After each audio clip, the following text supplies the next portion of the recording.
Assalamualaikum warahmatullahi wabarakatuh. Alhamdulillahirabbil alamin.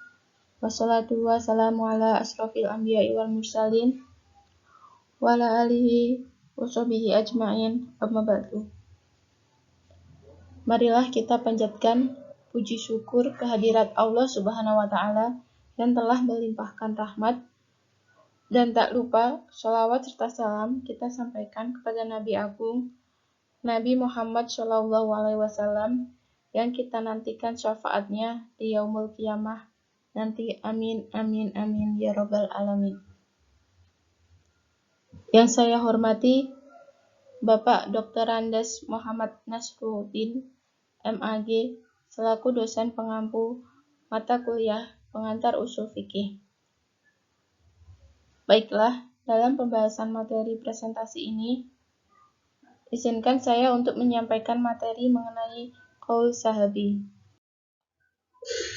Yang pertama yaitu definisi qaul sahabi. Secara bahasa, qaul merupakan masdar dari qala yaqulu qaula yang memiliki arti al-kalam, yaitu ucapan dan perkataan. Dan bentuk jamaknya adalah aqwal, sedangkan kata sahabi berarti teman atau sahabat Rasulullah. Secara istilah, qaul sahabi memiliki arti pandangan atau pendapat atas suatu hukum fikih. Misalnya, kita dapat mengatakan pendapat mazhab Asy-Syafi'iyah dengan ungkapan qaul Syafi'iyah.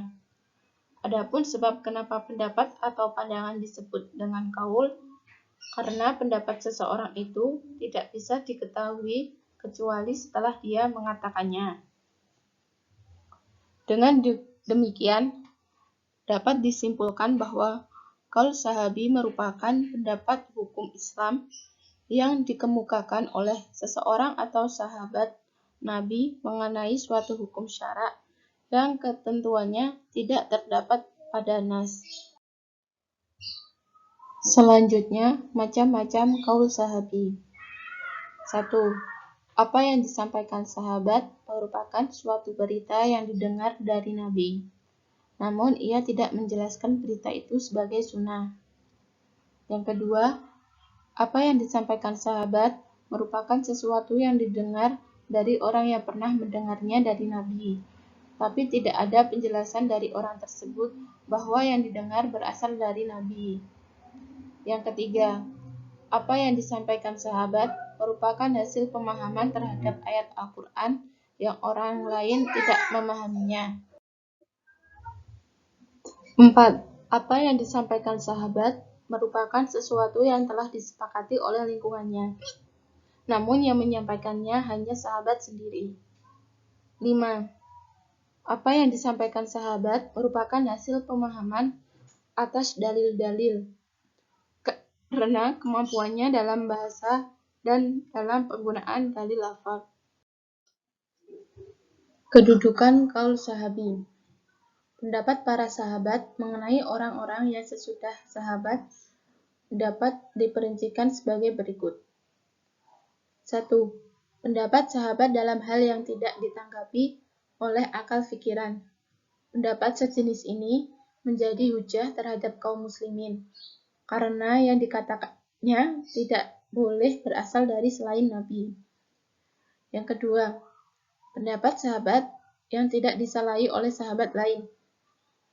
Pendapat semacam ini menjadi hujah baik bagi kaum muslim, karena pendapat tersebut merupakan ijma' sahabat. Yang ketiga, pendapat sahabat tersebut merupakan hasil ijtihadnya sendiri. Sedangkan di antara sahabat yang ada tidak sepakat dengan pendapat tersebut. Pendapat inilah yang diperselisihkan hujahannya di kalangan ulama. Kehujahan qaul sahabi. Hujah merupakan kekuatan yang mengikat untuk dijalankan oleh umat Islam. Akan berdosa apabila meninggalkannya, sebagaimana meninggalkan perintah Nabi. Pendapat sahabat tidak menjadi hujah atas sahabat lainnya. Hal ini disepakati Namun yang masih diperselisihkan adalah apakah pendapat sahabat bisa menjadi hujah atas tabi'in dan orang-orang setelah tabi'in. Terdapat beberapa fatwa sahabat, yaitu 1. Fatwa sahabat yang bukan berasal dari hasil ijtihadnya, sehingga tidak dapat dijadikan hujah dalam menetapkan hukum syara maupun ketentuan hukum. 2. Fatwa sahabat yang disepakati secara tegas di kalangan mereka yang kenal dengan ijma' sahabat. Fatwa seperti ini merupakan hujah dan mengikuti generasi sesudahnya. 3. Fatwa sahabat secara individu tidak mengikat sahabat lain. 4. Fatwa sahabat secara individu yang berasal dari hasil ijtihadnya dan tidak terdapat kesepakatan sahabat tentangnya. Selanjutnya, dalam kalangan Hanafiyah, Imam Malik, Qaul Qadim Syafi'i, dan Imam Ahmad menyatakan bahwa pendapat yang dilakukan melalui ijtihad dapat dijadikan hujah. Dan apabila terjadi perbedaan dengan qiyas, maka pendapat sahabat yang didahulukan. Imam Syafi'i menyatakan bahwa hukum atau fatwa hanya boleh disandarkan kepada dalil yang pasti, yaitu Al-Quran dan Sunnah. Contoh dari qaul sahabi, salah satunya yaitu kasus potong tangan pidana pencurian yang telah ditetapkan dalam surat Al-Ma'idah ayat 38. Bismillahirrahmanirrahim. Wasariqu wasariqatu faqta'u aydiyahuma jazaa'an bima kasaba nakalan minallah wallahu azizun hakim. Yang artinya, laki-laki yang mencuri dan perempuan yang mencuri, potonglah tangan keduanya sebagai pembalasan bagi apa yang mereka kerjakan dan sebagai siksa dari Allah. Dan Allah Maha Perkasa, Maha Bijaksana. Contoh lainnya adalah dari Abu Bakar yang menyatakan bahwa seorang nenek mendapat 1/6 bagian warisan. Hal itu dapat dipakai sebagai hujah karena tidak ada sahabat yang menyalahkan atau tidak sependapat. Selain itu, terdapat contoh fatwa sahabat yang mengenai qaul sahabi, yaitu 1. Fatwa Aisyah yang menjelaskan batas maksimal kehamilan seorang wanita adalah 2 tahun melalui ungkapannya, anak tidak berada di dalam perut ibunya lebih dari 2 tahun.